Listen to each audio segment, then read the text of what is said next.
Selamat malam saudara-saudari kasih dalam Tuhan.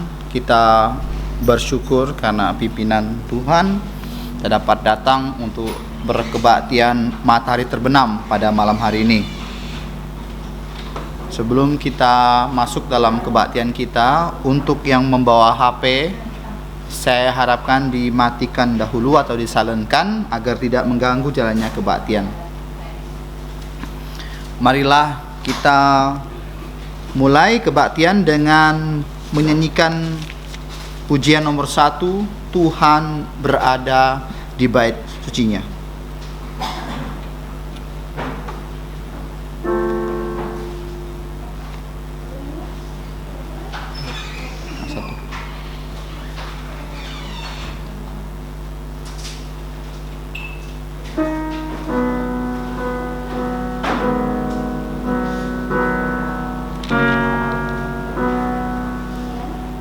Tuhan berada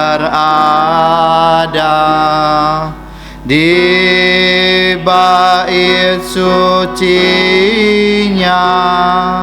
semua orang di hadapan Tuhan sujudlah, berdiam diri, sembah sujud. Amin. Mari kita bersatu teduh. Saat teduh dimulai. Roma pasal 2 ayat 24. Sebab ada ditulis, seperti ada ditulis, sebab oleh karena kamulah nama Allah dihujat di antara bangsa-bangsa lain. Amin. Saat teduh selesai, mari kita puji Tuhan dengan pujian nomor 108. Pujian Natal 108. Hai mari berhimpun.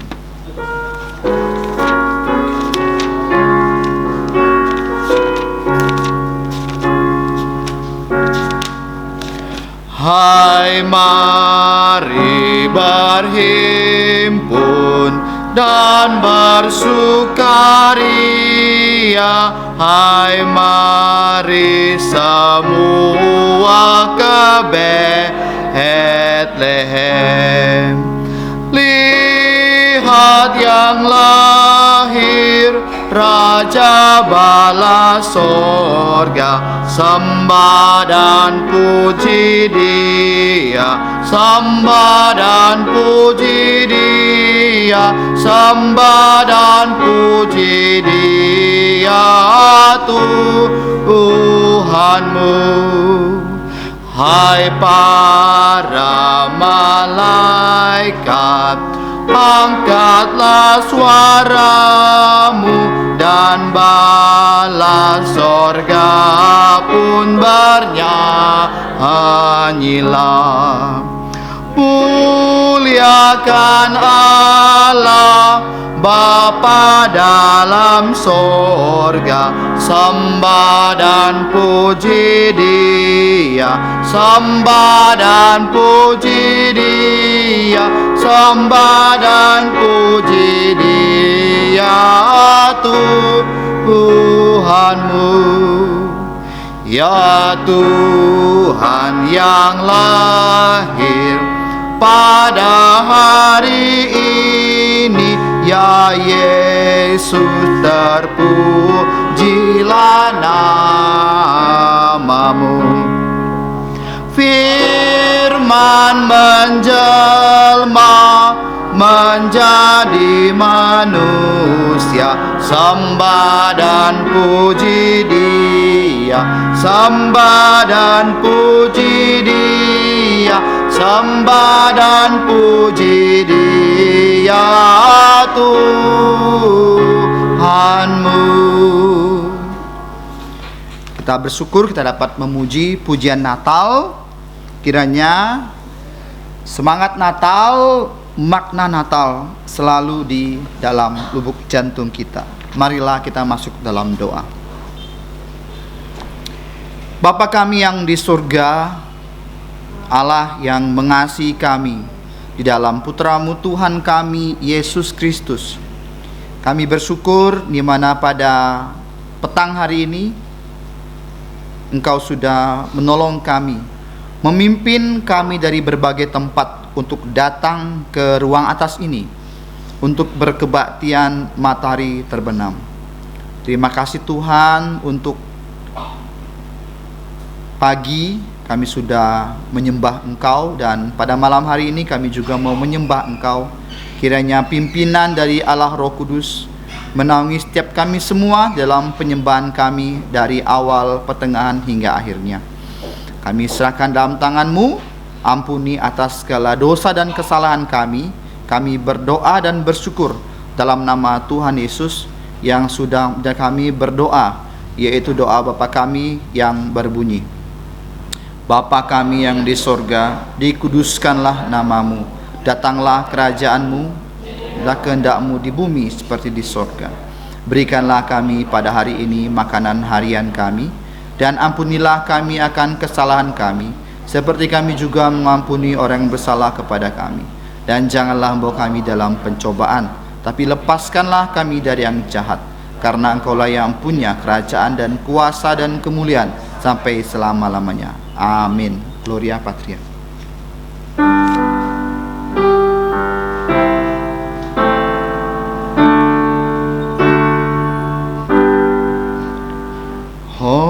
Hormat diberi untuk Bapa, Putra, dan Roh Kudus, dari mula sampai sekarang dan seterusnya, termulia. Amin. Amin.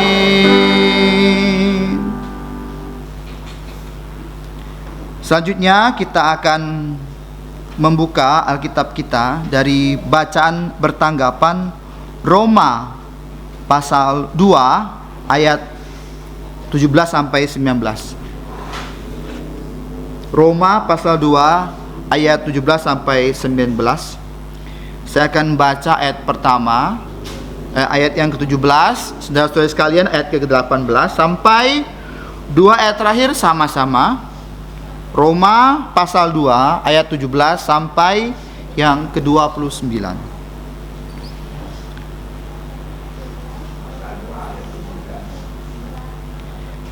Roma pasal 2 ayat 17. Tetapi jika kamu menyebut dirimu orang Yahudi dan bersandar kepada hukum Taurat, bermegah dalam Allah,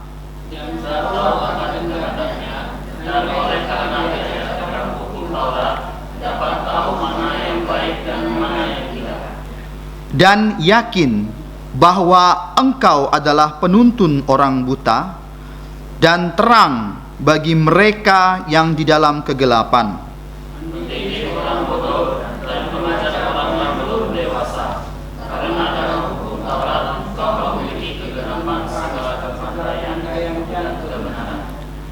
Jadi, bagaimanakah engkau yang mengajar orang lain? Tidakkah engkau mengajar dirimu sendiri? Engkau yang mengajar, jangan mencuri. Mengapa engkau sendiri mencuri? Engkau yang berkata, jangan berzina. Mengapa engkau sendiri berzina? Engkau yang jijik akan segala berhala. Mengapa engkau sendiri melakukan hukuman kekal? Engkau bermegah atas hukum Taurat. Mengapa engkau sendiri menghina Allah dengan melanggar hukum Taurat itu? Seperti ada tertulis, sebab oleh karena kamulah nama Allah dihujat-hujat antara bangsa-bangsa. Sunat memang ada gunanya jika engkau mentaati hukum Taurat. Tapi jika engkau melanggar hukum Taurat, maka sunatmu tidak ada lagi gunanya. Jadi jika orang yang telah bersunat memperhatikan Taurat, tidakkah ia dianggap sama dengan orang yang telah disunat? Jadi demikian, maka orang yang tak bersunat Tetapi yang melakukan hukum Taurat akan menghakimi kamu yang mempunyai hukum tertulis dan sunat, tetapi yang melanggar hukum Taurat. Sama-sama. Sebab yang disebut Yahudi bukanlah orang yang lahiriah Yahudi, dan yang disebut sunat bukan sunat yang dilangsungkan secara lahiriah, tetapi orang Yahudi sejati, dia yang tidak nampak keyahudiannya, dan sunat ialah sunat di dalam jantung secara rohani, bukan secara hurufiah. Maka pujian baginya datang bukan dari manusia, melainkan dari Allah. Kita bersyukur dapat membaca firman Tuhan pada kesempatan ini. Berbahagialah orang yang membaca, melakukan firman Tuhan. Selanjutnya kita akan memuji Tuhan dengan pujian nomor 146. 146, Beritahu Yesus. 146.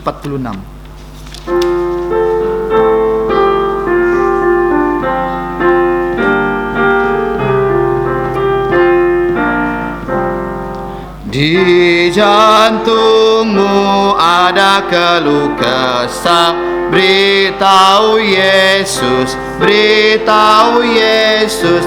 Di jantungmu penuh rasa duka, segera beritahu Yesus. Beritahu Yesus, beritahu Yesus, Yesus mengasihimu. Jangan bimbang dan tak perlu takut, hanya beritahu Yesus. Di jantungmu bila ada susah, beritahu Yesus, beritahu Yesus. Di jantungmu bila ada dosa, segera beritahu Yesus. Beritahu Yesus, beritahu Yesus, Yesus mengasihimu. Jangan bimbang dan tak perlu takut, hanya beritahu Yesus. Di jantungmu ada ketakutan, beritahu Yesus, beritahu Yesus. Di jantungmu bila ada khawatir, segera beritahu Yesus. Beritahu Yesus, beritahu Yesus, Yesus mengasihimu. Jangan bimbang dan tak perlu takut, hanya beritahu Yesus. Selanjutnya kita akan menghafal ayat hafalan minggu ini, terdapat di buletin, yaitu dalam Roma pasal 2 ayat 29. Roma 2:29 kita membaca sebanyak 2 kali, dan yang ketiga kali kita menghafalnya. Roma 2:29. 1, 2, 3. Roma pasal 2 ayat 29. Tetapi orang Yahudi sejati ialah dia yang tidak nampak keyahudiannya, dan sunat ialah sunat di dalam jantung, secara rohani, bukan secara hurufiah. Maka pujian baginya datang bukan dari manusia, melainkan dari Allah. Sekali lagi, Roma pasal 2 ayat 29. Tetapi orang Yahudi sejati ialah dia yang tidak nampak keyahudiannya, dan sunat ialah sunat di dalam hati, secara rohani, bukan secara hurufiah. Maka pujian baginya datang bukan dari manusia, melainkan dari Allah.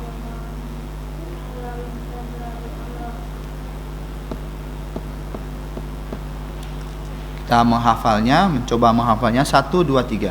Roma pasal 2 ayat 29.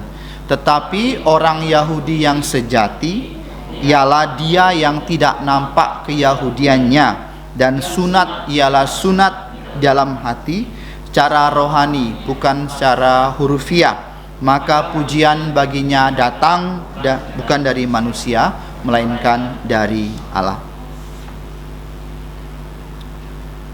Selanjutnya kita lihat warta gereja di buletin paling bawah. Kelas pengetahuan dasar Alkitab sudah dimulai. Saudara-saudari yang ingin dibaptis dewasa, reafirmasi iman dan masuk anggota baru diharapkan bisa mengikuti kelas ini. Saya rasa tidak ada yang pertama kali hadir. Marilah kita menyembah Tuhan dengan persembahan.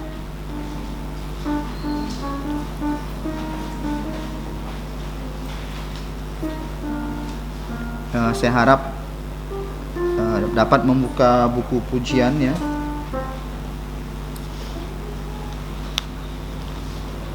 Buku pujian nomor 152, dekat pelukan Allah.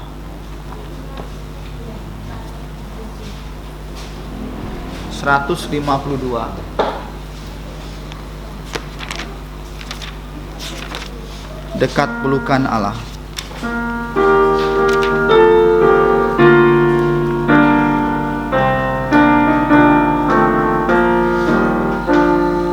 Ada sebuah tempat tenang dekat pelukannya, tempat dosa tak menjangkau dekat pelukannya. Yesus yang penuh rahmat turun dari sorga agar ku dijaganya dekat pelukannya. Ada sebuah tempat hangat dekat pelukannya, tempat bertemu Allahku dekat pelukannya. Yesus yang penuh rahmat turun dari sorga agar ku dijaganya dekat pelukannya. Ada sebuah tempat bebas dekat pelukannya, tempat penuh sukacita dekat pelukannya. Yesus yang penuh rahmat turun dari sorga agar ku dijaganya dekat pelukannya. Jemaat dipersilakan berdiri. Kita puji Tuhan dengan doksologi.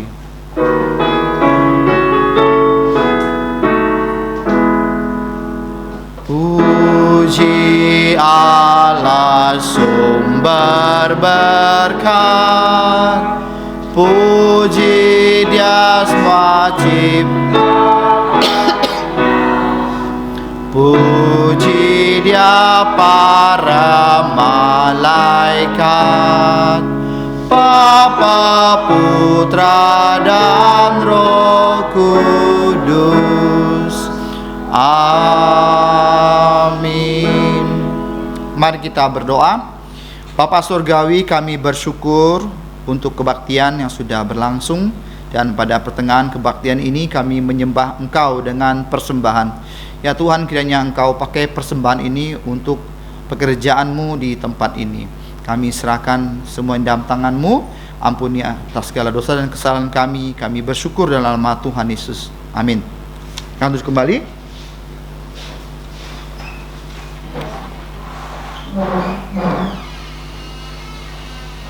Khotbah akan disampaikan oleh saya sendiri dengan tema kesaksian luar dan dalam.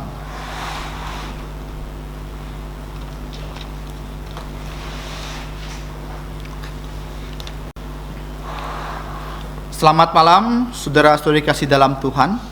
Sebelum kita mendengarkan firman Tuhan, mari kita berdoa.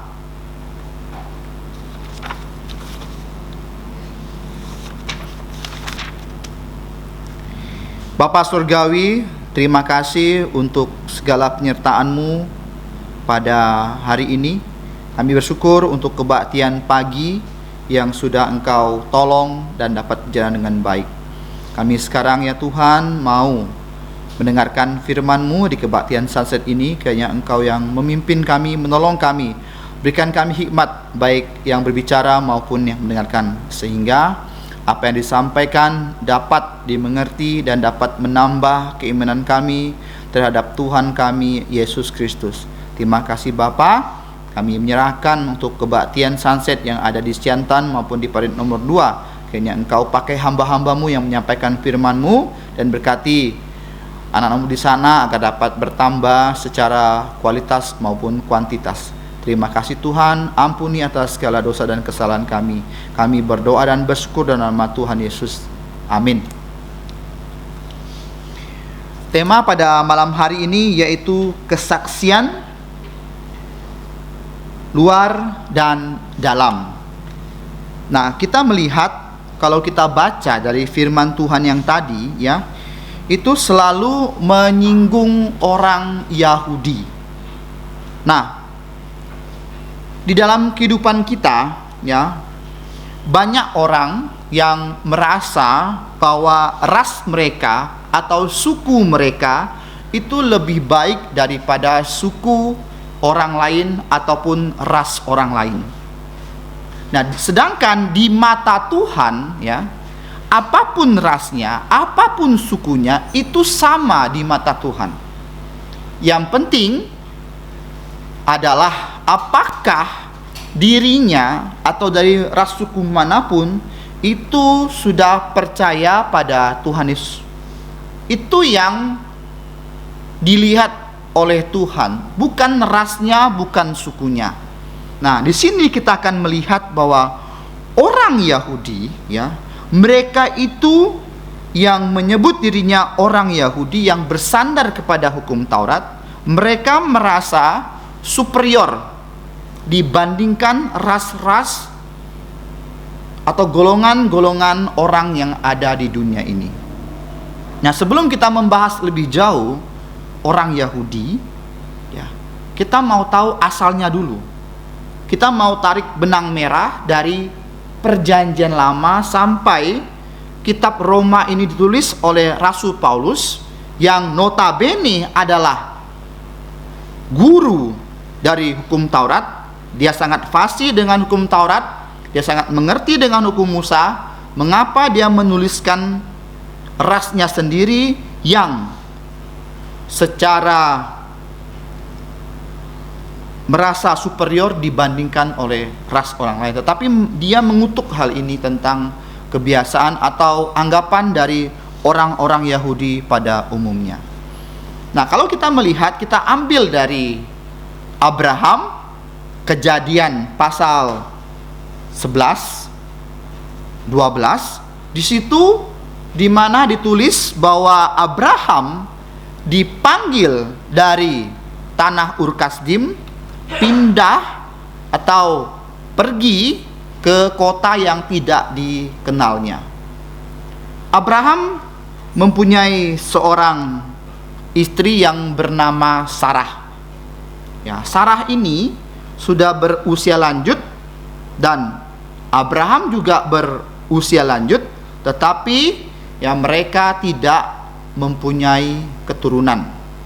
Sedangkan janji Allah kepada Abraham bahwa Abraham ya akan disebut bapak dari banyak bangsa, bapak dari orang-orang percaya.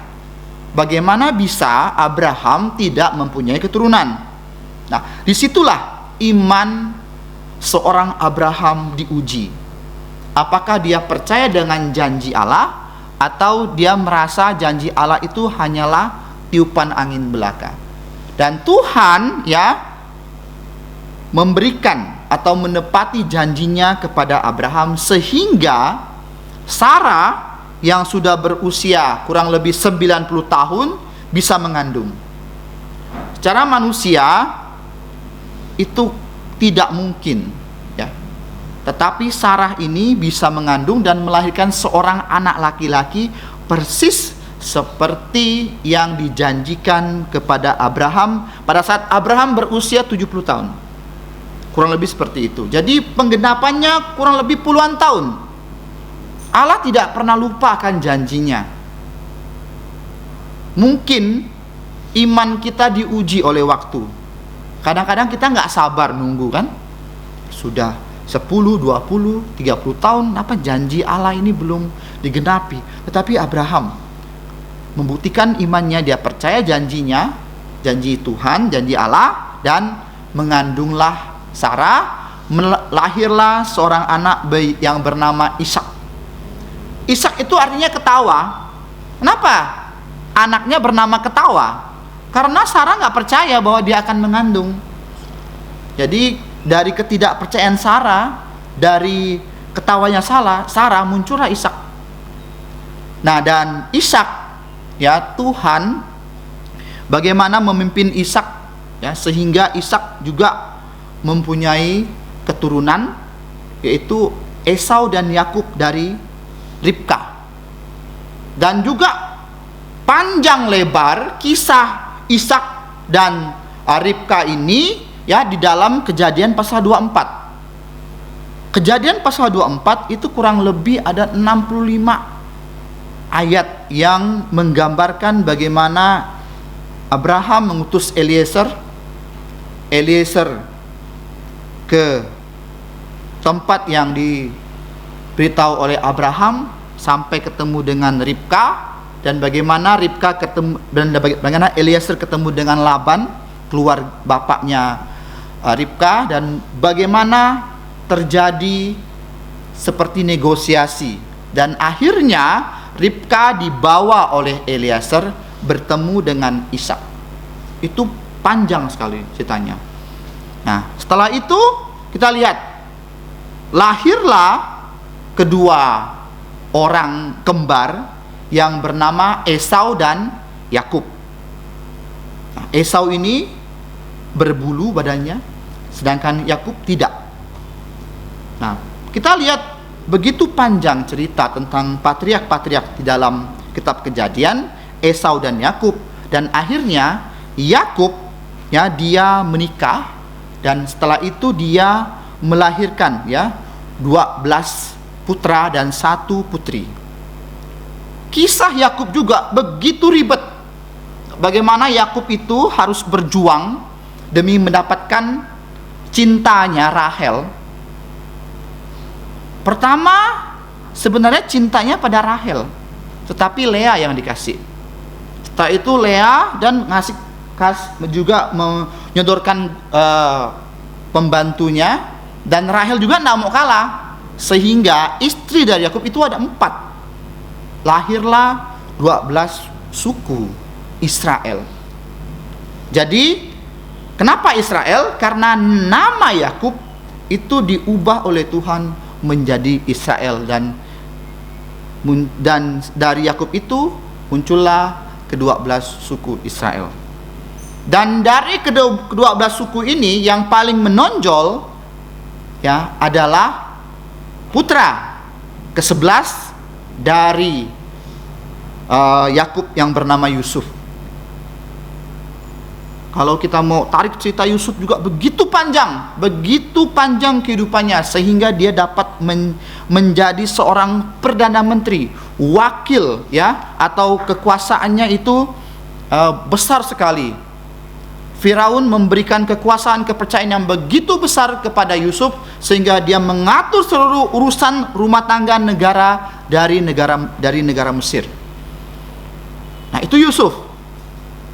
Dan kita tarik cerita lagi, Yusuf akhirnya dapat membawa ke-11 saudaranya dari tanah Mesopotamia dari tanah perjanjian Kanaan ke Mesir, dan tinggal di tanah Goshen yang begitu subur. Dan suku Israel itu beranak pinak begitu banyak, kurang lebih 2 juta jiwa, sampai 2 juta jiwa. Setelah Yusuf meninggal, apa yang terjadi? Kalau kita melihat dalam kitab Keluaran, itu dikatakan muncullah Firaun. Firaun itu nama dinasti ya. Ini Firaun yang keberapa? Muncullah Firaun yang tidak mengenal Yusuf. Dia tidak melihat sejarah bahwa orang-orang Israel, bahwa Yusuf itu yang mengembangkan negaranya.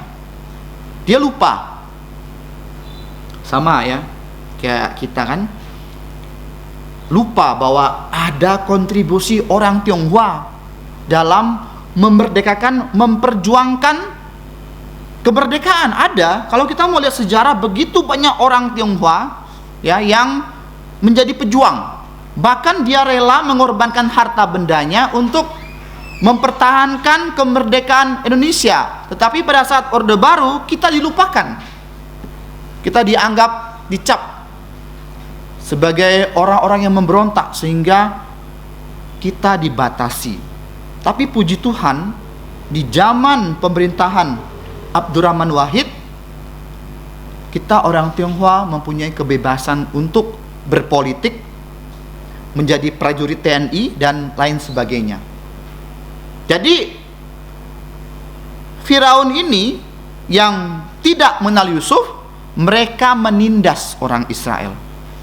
Menindas orang Israel sehingga orang Israel itu ya berteriak kepada Tuhan, dan Tuhan menjawab doa mereka. Diutuslah Musa untuk membebaskan orang Israel dari perbudakan Mesir, dan dibawa menyeberangi Laut Merah, Laut Teberau ya, dan sampailah mereka di padang gurun, di padang pasir, padang gurun. Di sana mereka 40 tahun keliling. Kenapa?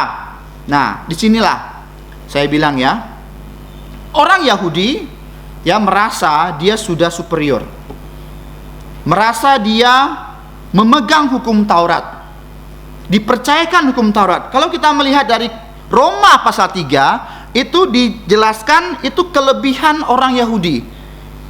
Saya bacakan Roma pasal 3. Jika demikian, apakah kelebihan orang Yahudi dan apakah gunanya sunat? Banyak sekali, dan di dalam segala hal. Pertama-tama, sebab kepada merekalah dipercayakan firman Allah. Itu keunggulan orang Yahudi, dipercayakan firman Allah kepada orang-orang Yahudi. Tetapi ingat, Allah juga memusnahkan generasi pertama yang di padang gurun, karena mereka tidak percaya, karena mereka mengurutu kepada Tuhan. 11 kali mereka mengurutu kepada Tuhan. Di kitab Keluaran, di kitab Imamat, itu mereka mengurutu, komplain dengan Tuhan. Mereka dikasih makan, udah dikasih roti gratis, minta daging dan segala macam. Tuhan kasih, tapi mereka masih komplain, dan Tuhan musnahkan itu generasi yang pertama. Jadi tidak ada kebanggaan untuk kita kalau kita merasa kita sudah orang Kristen. Bapak saya pendeta, penginjil, dan saya otomatis Kristen masuk surga. Nggak bisa. Itu tergantung kepada imanmu. Sungguh-sungguh gak kamu percaya Tuhan Yesus? Kalau tidak, ya sama saja. Mau presiden pun dimusnahkan juga.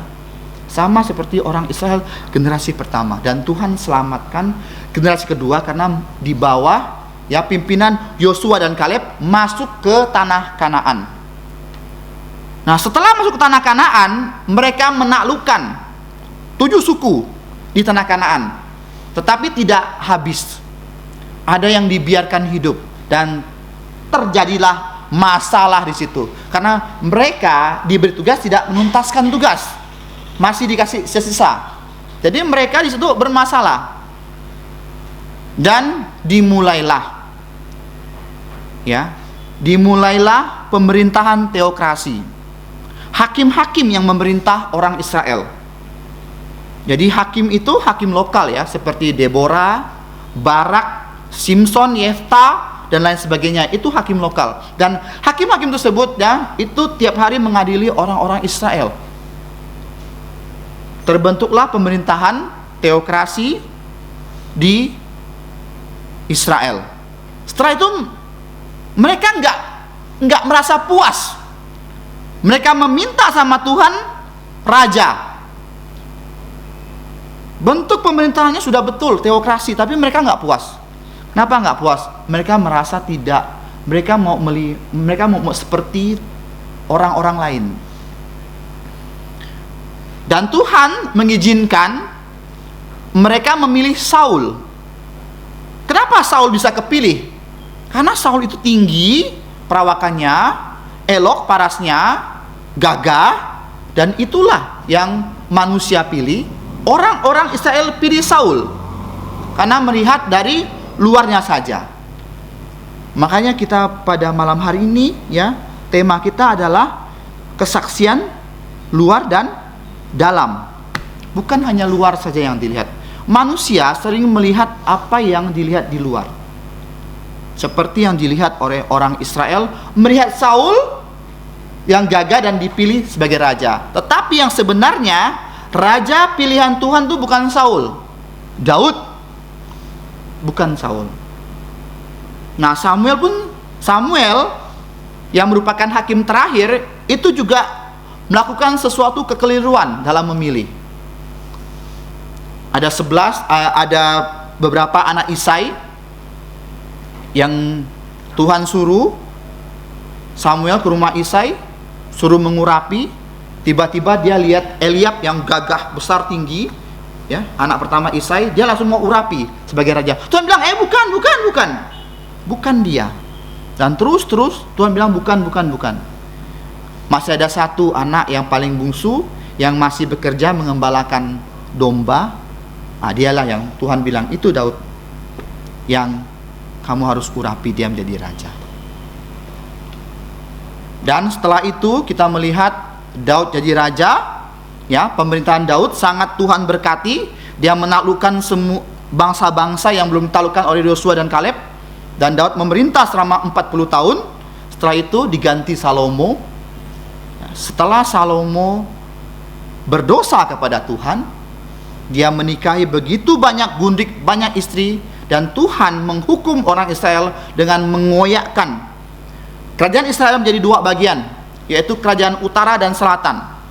Utara 10 suku, selatan 2 suku. Suku utara itu boleh dibilang 10 suku utara, boleh dibilang kerajaan Israel, kerajaan Samaria, utara, dan Efraim. Karena suku Efraim itu paling menonjol di kerajaan utara. Dan kerajaan selatan itu ada suku Benjamin dan suku Yehuda. Tuhan mengizinkan kerajaan utara runtuh pada tahun 722 sebelum Masehi. Diserang oleh kerajaan Asyur, hancurlah kerajaan utara, dan masih berdiri kerajaan selatan. Dan juga Tuhan hancurkan melalui Nebukadnezar tahun 586. Tuhan hancurkan kerajaan kerajaan selatan, dan terpecah belahlah ke-12 suku orang Israel. Kenapa Israel itu selalu diserang? Karena kalau Israel tidak eksis, maka Yesus pun tidak eksis. Makanya Israel itu selalu dijaga sama Tuhan. Sehingga pada saat Tuhan Yesus datang kedua kali, dia akan menjadi raja orang Yahudi, penyelamat Israel. Kalau nggak ada Israel gimana? Bohong dong Alkitab. Jadi ini yang kita tahu. Tetapi ada satu titik celah dari orang-orang Yahudi. Mereka terlalu membanggakan apa yang sudah Tuhan berikan kepada dia. Manusia pun juga sama ya. Orang bisa bangga karena dia kaya. Orang bisa sombong karena dia kaya. Dia dapat menggunakan kekayaannya untuk menindas orang, untuk disombongkan, untuk ditonjolkan. Ada juga orang yang sombong karena pendidikan, karena sekolah tinggi. Dia menonjolkan kepengetahuan dia, menonjolkan sekolah dia, sehingga dia menganggap remeh orang-orang yang tidak sekolah ataupun di bawah tingkatnya. Ada juga orang yang sombong karena kedudukan dia di dalam masyarakat, dan banyak hal yang dapat manusia sombongkan sehingga memandang rendah orang. Nah, ini orang Yahudi, mereka merasa mereka mempunyai hukum Taurat, tahu kehendak Tuhan, diajar oleh hukum Taurat, tahu mana yang baik, mana yang tidak, dan yakin bahwa mereka adalah penuntun orang buta, terang bagi mereka yang berjalan dalam kegelapan, pendidik orang bodoh, pengajar orang yang belum dewasa, karena dalam hukum Taurat mereka memiliki kegenapan segala kepandaian dan kebenaran.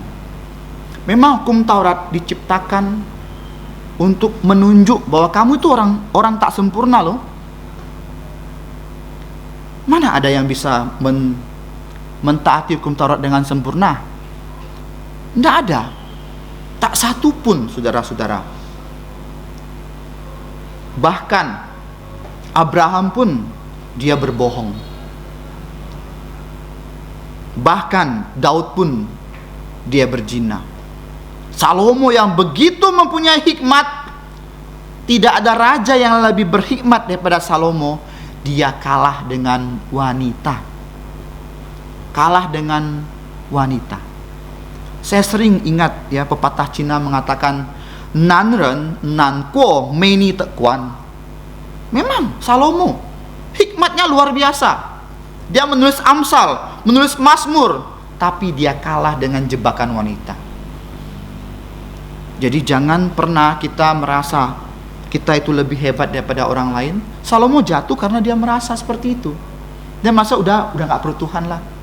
Gak apa, dia lebih berhemat daripada orang lain. Nah, sekarang kita lihat ayat 21. Jadi bagaimanakah engkau mengajar orang lain, tidakkah engkau mengajar dirimu sendiri? Engkau mengajar dengan mencuri, mengapa engkau sendiri mencuri? Dan lain sebagainya, sampai pada ayat yang ke 23. Mereka mengajar, tetapi mereka tidak melakukan apa yang diajarkan. Itu sama seperti yang dikatakan oleh kitab Yakobus. Kita mendengar firman Tuhan tetapi tidak menjalankan. Dan kalau kita melihat di sini, ya, seperti ada ditulis, sebab oleh karena kamulah nama Allah dihujat di antara bangsa-bangsa. Kayak sekarang nih lah, mereka menganggap bahwa orang Yahudi itu semua percaya Tuhan Yesus kan? Karena orang Israel berbuat demikian, mereka bilang, ini nih ajaran dari Tuhan Yesus nih. Tapi mereka tidak tahu sebenarnya bahwa kebanyakan orang Yahudi tidak percaya Tuhan Yesus. Kalau kita belajar dari tadi pagi, ada 144.000 orang yang dimeteraikan, yaitu orang-orang Yahudi, penjara Yahudi yang mengabarkan Injil seluruh dunia. Ada ya sebagian kecil yang dipelihara oleh Tuhan, yang masih memegang iman murni keyahudian mereka, yaitu percaya kepada Allah yang Esa, pencipta langit dan bumi. Mereka percaya kepada Allahnya Abraham, Allahnya Ishak, Allahnya Yakub, dan mereka itu adalah para penginjil. Mereka yang akan menginjili. Siapa mereka, hanya Allah yang tahu. Karena kalau kita melihat bahwa orang Yahudi itu sudah dipencar cerai-beraikan oleh Allah. Mengapa masih ada suku Ruben dan suku-suku lain? Karena Tuhan menjaga mereka. Tuhan meng-keep mereka murni. Untuk nanti ya, pada zaman tribulasi, mereka akan memberitakan Injil. Jadi saksi bukan lagi orang-orang tak bersunat, tetapi orang-orang yang bersunat. Nanti kita akan menyinggung tentang sunat. Nah, sekali kita lihat di sini ayat 25, sunat memang ada gunanya jika engkau mentaati hukum Taurat, tetapi jika engkau melanggar, maka sunatmu tidak ada lagi gunanya. Masih ingat dalam Perjanjian Baru di mana baptisan menggantikan sunat? BBK minggu lalu saya mengajar tentang baptisan. Bagaimana baptisan adalah tanda, seperti sunat adalah tanda kepada keturunan Abraham, baptisan adalah sunat, tetapi tidak menyelamatkan. Percuma kalau kamu dibaptis, kamu tidak menjalankan hukum-hukum Tuhan, tidak paham firman Tuhan, tidak menjalankan firman Tuhan dalam kehidupan sehari. Percuma baptismu. Makanya sebelum dibaptis harus diberi pelajaran BBK dulu, baru mereka mengerti apa sih gunanya dibaptis. Bukan hanya dikasih tanda udah itu tidak boleh pegang hiu, tidak boleh makan makanan berhala segala macam. Bukan itu. Baptis secara rohani, sunat secara rohani. Sungguh-sungguh engkau sudah dimeteraikan sebagai tanda bahwa kamu adalah anak-anak Tuhan. Bukan hanya untuk bangga-banggaan. Oh, saya sudah dibaptis, saya ikut perjamuan Tuhan nih, saya kudus. Tidak. Kalau kamu tidak sungguh-sungguh menjalankan firman Tuhan, percuma. Ya, dikatakan di sini 26. Jadi jika orang yang tak bersunat memperhatikan hukum Taurat, tidakkah ia dianggap sama dengan orang yang telah bersunat? Jika demikian, maka orang yang tak bersunat tetapi telah melakukan hukum Taurat akan menghakimi kamu yang mempunyai hukum tertulis dan sunat, tetapi yang melanggar hukum Taurat. Artinya begini, kita sebagai orang Kristen ya, tak semua sunat kan? Betul nggak? Kita akan menghakimi mereka, orang-orang Yahudi yang merasa mereka bersunat, yang merasa mereka mempunyai hukum Taurat, yang merasa mereka superior dari bangsa lain, tetapi tidak percaya Tuhan Yesus. Nanti kita akan ikut menghakimi mereka yang bersunat, yang merasa mereka itu lebih hebat daripada orang lain. Karena kita sunatnya secara rohaniah, bukan lahiriah. Jadi kesaksian itu harus datang dari luar. Kesaksian luar, contohnya kita dibaptis. Itu kesaksian luar untuk orang luar, bahwa kita punya tanda, ya, kita ini sudah percaya Yesus, kita dibaptis. Tapi bukan hanya itu, kesaksian harus dari dalam. Artinya dalam lubuk jantung kamu itu sungguh-sungguh percaya melakukan firman Tuhan, atau kamu sungguh-sungguh melayani Tuhan sebagai pelayan, atau hanya sebagai formalitas saja. Oh, saya sudah jadi penginjil nih, saya formalitas ya, enggak sungguh-sungguh. Yang penting orang lihat saya bagus, tapi dalamnya enggak tulus gitu loh, enggak tulus. Mungkin orang lihat dari luar, oh kayaknya dia rajin, dia tulus, tapi dalam hati enggak tulus. Siapa yang bisa lihat? Kalau di kitab Wahyu mengatakan mata Tuhan seperti itu bagaikan api, bisa menembus lubuk jantung kamu. Dia lihat tuh, hati jantung siapa yang sungguh-sungguh melayani, atau mereka melayani hanya sebatas formalitas karena sudah disupport kan, formalitas jalan. Ya, nah itu Tuhan lihat. Itu yang harus kita lakukan, yaitu kesaksian dari luar, kita melayani Tuhan, tapi dalam lubuk jantung kita juga, kita harus melayani juga. Artinya hati sebagai hamba loh, bukan hati sebagai tuan. Punya nggak hati sebagai hamba? Atau kamu hati sebagai tuan yang merasa mempunyai segalanya? Susah zaman sekarang ya kalau mencari orang tuh hati sebagai hamba ya, susah. Ya, merasa bahwa kita ini hanya menumpang, kita ini hanya menjalankan apa yang Tuhan perintahkan kepada kita. Kita ini hamba yang tidak berguna, hanya bergantung kepada Tuhan. Pernahkah kita merasa seperti itu, saudara-saudara sekalian? Menjadi hamba tuh, apa yang Tuhan katakan ya kita jalankan. Seperti pelayanan kita, khususnya hamba-hamba Tuhan di sini kan, sepertinya berat sekali. No time for vacation. No time for holiday. Saya sering mengatakan bahwa tidak ada hari libur. Merasa hari libur Sabtu mau lengah sebentar, ada aja kegiatan kan?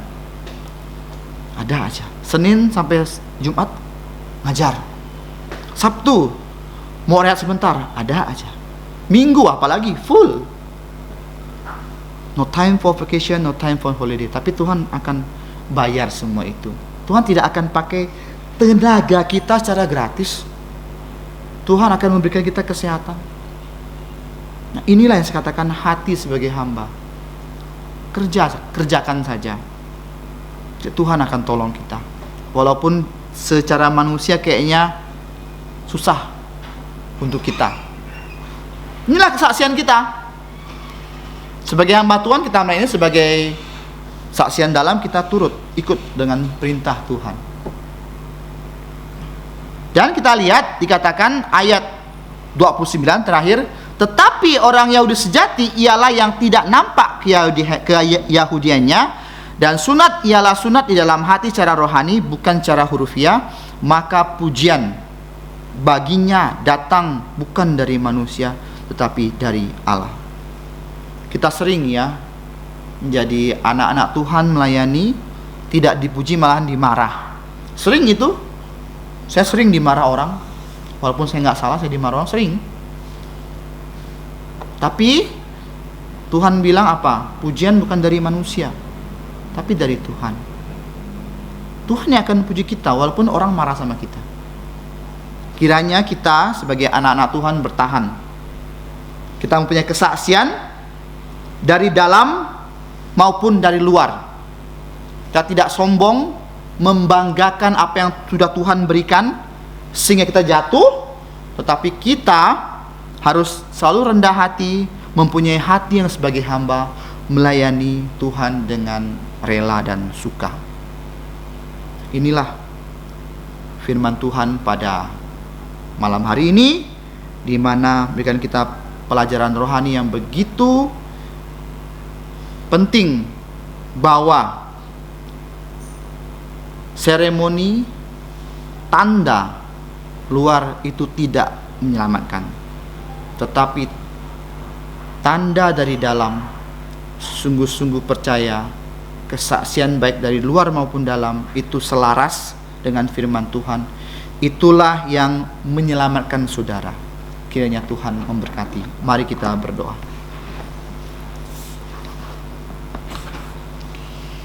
Bapa dalam sorga, terima kasih untuk firman-Mu pada malam hari ini.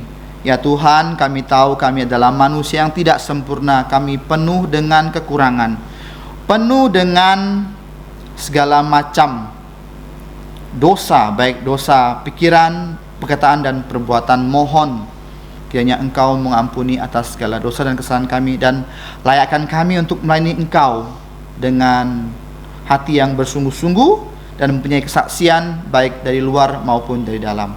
Terima kasih Bapa, ampuni atas segala dosa dan kesalahan kami. Kami bersyukur dan berdoa dalam nama Tuhan Yesus. Amin. Mari kita membuka buku pujian dengan pujian 305. 305. Bangkit berdiri 305. Mari kita bangkit berdiri.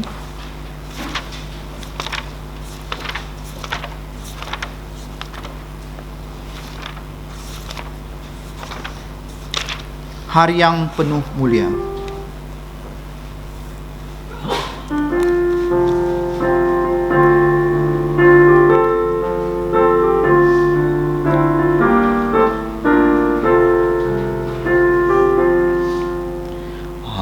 Pada suatu hari tak ada air mata, tak ada awan gelap, tak ada kesusahan.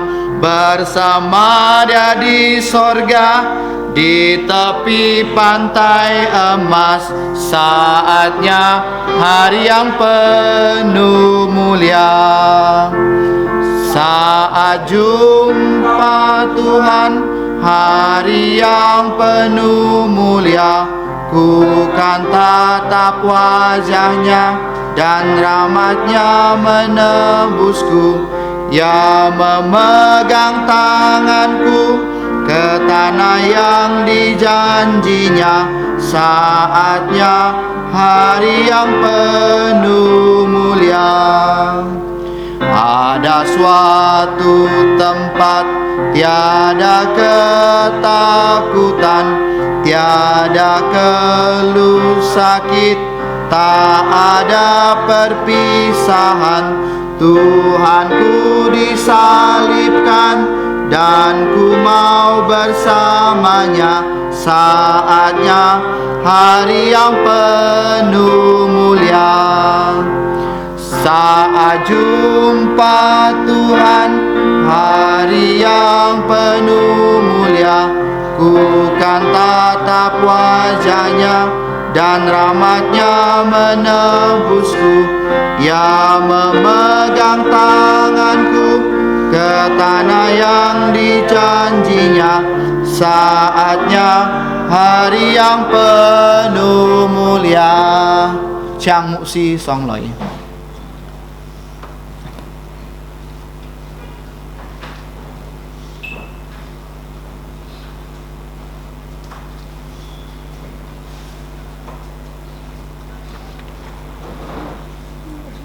是个认真站错，是个两手有圣经里面所应许祝福。当然，我主耶穌基督恩惠天父上帝慈愛，聖靈的感觸與交通，常常與眾體上門同在，從今時一直到永永遠遠。阿門，阿門。上。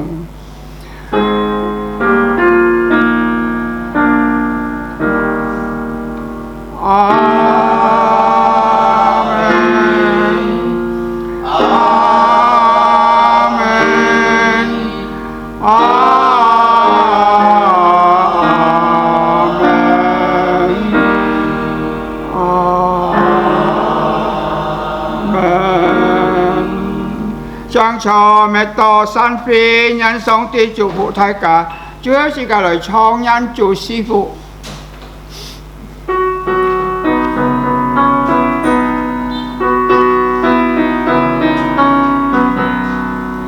Tuhan memberkatimu, Tuhan melindungi menyinarimu, memberi kasih karunia. Tuhan menyinarimu dengan wajahnya, memberi kasih karunia, karunia.